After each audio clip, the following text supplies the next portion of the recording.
কখনো খেয়াল করেছেন আপনি আপনার বন্ধুর সাথে কোনো বিষয়ে আলোচনা করার ঠিক পরের মুহূর্তে আপনার নিউজ ফিড ওই বিষয়ক অ্যাড দিয়ে ভরে যায়। হয়তো আপনি আপনার পরিচিত কাউকে কোনো কিছু কেনার কথা বললেন, আর তারপর আপনার সমস্ত সোশ্যাল মিডিয়া জুড়ে শুধু ওই প্রোডাক্টেরই ছবি, যেন কেউ জোর করে আপনাকে দিয়ে পণ্যটি কেনাতে চায়। এমনকি এই ভিডিওটিও হয়তো আপনি আপনার সাজেশন থেকেই দেখছেন। কিভাবে ইউটিউব, ফেসবুক বা অন্য সোশ্যাল মিডিয়ার অ্যালগোরিদম বুঝলো আপনি ঠিক এই পণ্যটি কিনতে চান বা নির্দিষ্ট বিষয়টিতেও জানতে চান? সোজা সাপটা উত্তর, ডাটা ব্রোকার্স।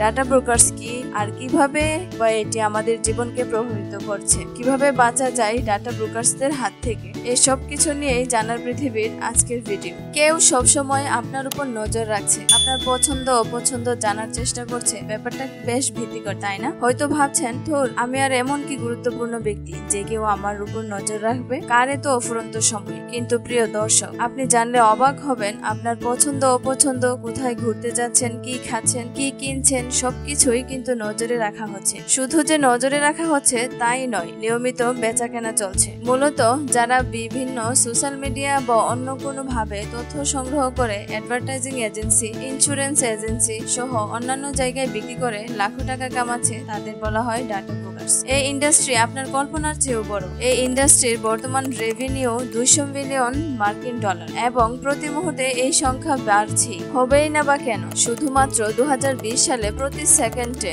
একজন মানুষ 1.17 MB ডাটা তৈরি করছে। সোশ্যাল মিডিয়াগুলোতে আমরা প্রতিনিয়তই আমাদের অনুভূতি ব্যক্ত করি। কোনো কিছু ভালো লাগলেই লাইক দেই, খারাপ লাগলে কমেন্ট করি, পোস্ট করি। জীবনের সব বড় অ্যাচিভমেন্ট গুলোর আনন্দ ছবি বা ভিডিও শেয়ারের মাধ্যমে অন্যদের সাথে ভাগাভাগি করি। কোথাও ঘুরতে গেলে চেক ইন করি, কোনো কিছু জানার হলে গুগল করি। সোশ্যাল মিডিয়ায় এসব শেয়ার করতে না পারলে যেন জীবন পানসে হয়ে যায়। কিছুক্ষণ ইন্টারনেট না ঘাটলে যেন মনে হয় অনেক কিছু মিস করে ফেললাম। ইন্টারনেটের ব্যাপক ব্যবহার আমাদের জীবনকে সহজ করে দিয়েছে। আসলেই কি তাই? আসলেই কি কোনো টাকা খরচ না করে শুধুমাত্র ইন্টারনেট কানেকশনের মাধ্যমে এত তথ্য পায়, এত সুযোগ সুবিধা পায়? আসলে প্রতিনিয়ত আমাদের অনলাইন অ্যাক্টিভিটির তথ্য অন্য কারো হাতে চলে যাচ্ছে। তারা এই তথ্যগুলো বিক্রি করে কামিয়ে নিচ্ছে কোটি কোটি টাকা। কেননা আপনি যখন কোনো ফ্রি সেবা পান তখন মনে করবেন আপনি তাদের পণ্য। আমাদের নাম, বয়স, পেশা, ঠিকানা কিংবা পছন্দ অপছন্দ এসব কিছু বেশ সাধারণ তথ্য। আমরা কোথায় যাচ্ছি, কি খাচ্ছি, কি কিনছি ইত্যাদি সবকিছুই আমাদের প্রিয় মানুষ বা পরিচিত জনরা জানেন। এই সাধারণ তথ্যগুলোই কাজে লাগায় ডাটা ব্রোকাররা। আপনি হয়তো ভাবছেন, এই তথ্যগুলো তো খুব সাধারণ, আমার পরিচিত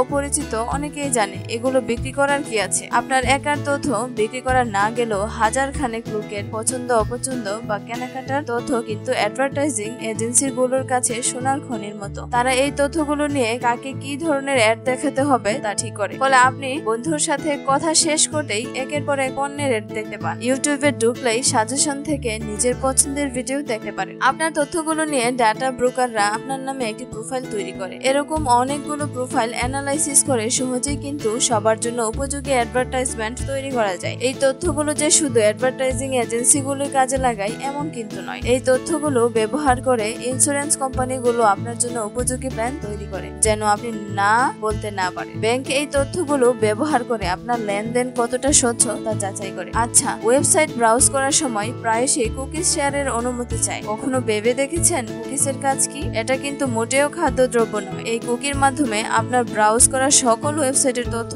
চলে যাচ্ছে ডাটা ব্রোকারদের কাছে। তারা জেনে নিচ্ছে আপনার পছন্দ অপছন্দ থেকে শুরু করে আপনার মানসিক অবস্থা পর্যন্ত। এখন আপনার মনে প্রশ্ন আসতেই পারে, তাহলে কি অনলাইনে আমরা প্রাইভেসি বলতে কিছুই নেই? শুনতে খারাপ লাগলেও এটাই সত্য। অনলাইনে আপনার করা প্রতিটি কাজ কেউ না কেউ সংগোপনে দেখছে, আপনার প্রোফাইল তৈরি করছে। ডাটা ব্রোকার্সদের দৌরাত্ম থেকে পুরোপুরি বাঁচা প্রায় অসম্ভব। কিন্তু মজার বিষয় হলো, এত কিছুর পরেও তথ্যের এই কেনাবেচা কিন্তু অবৈধ নয়। কেননা দৃশ্যত তারা আমাদের খুব সাধারণ তথ্যগুলোই বিক্রি করে থাকে। এতে আমাদের সামাজিক জীবনেও কোনো ক্ষতি হয় না। এই জন্যই এই বিষয়টি নিয়ে আইনের এত শিথিলতা। তবে আমরা যদি এই ব্যাপারগুলো থেকে বাঁচতেই চাই, তাহলে আমাদের উচিত কোনো ওয়েবসাইটে অন্ধের মতো আই এগ্রি বাটনে ক্লিক করার আগে ভালোভাবে পড়ে নেওয়া, যেখানে সেখানে কুকি শেয়ারের অনুমতি না দেওয়া।